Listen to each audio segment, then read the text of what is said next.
السلام علیکم ورحمۃ اللہ وبرکاتہ۔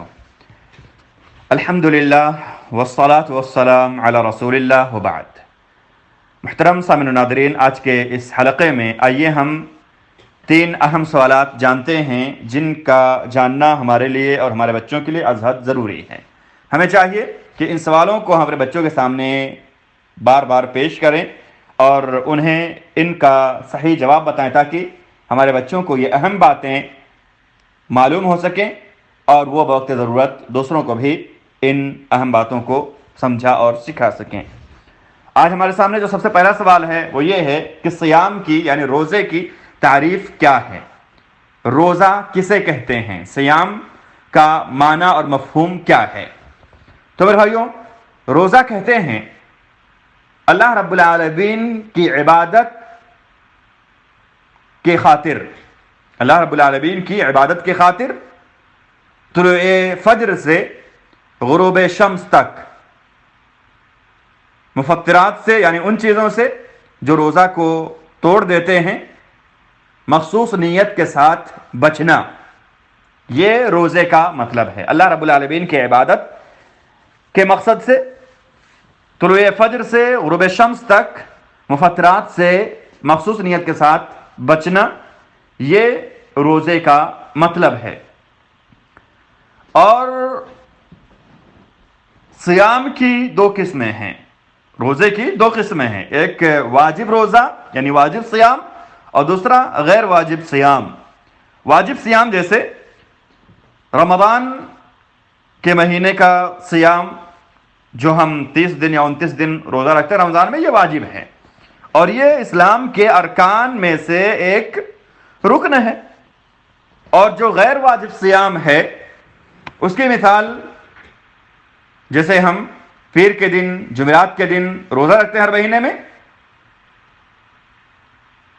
یہ غیر واجب صیام ہیں۔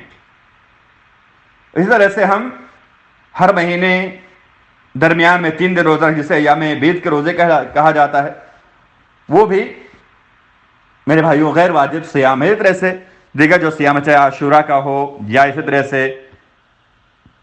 جو عشر ذی الحجہ میں ہم روزہ رکھتے ہیں، اسی طرح سے چاہے وہ عشر ذی الحجہ کے درمیان ایک جو خاص دن ہے عرفہ کا دن، اس کا روزہ ہو، یہ سب غیر واجب صیام ہیں۔ جو واجب صیام ہے وہ رمضان کے مہینے کے 30 یا 29 روزے ہیں۔ تو یہ پہلا سوال تھا جس کو ہم نے جانا کہ صیام کی تعریف کیا، صیام کی کون کون سی قسمیں ہیں۔ اب ہمارے سامنے ایک اہم سوال اور ہے جو حج اور عمرہ سے متعلق ہے کہ حج اور عمرہ کا مطلب کیا ہے۔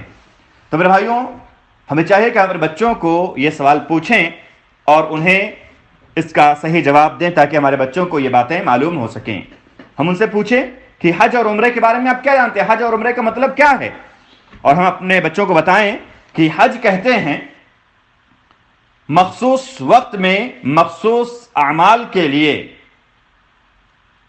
بیت حرام کا قصد کرنا، اللہ رب العالمین کی عبادت کے غرض سے بیت حرام کا قصد کرنا مخصوص وقت میں مخصوص اعمال کے لیے۔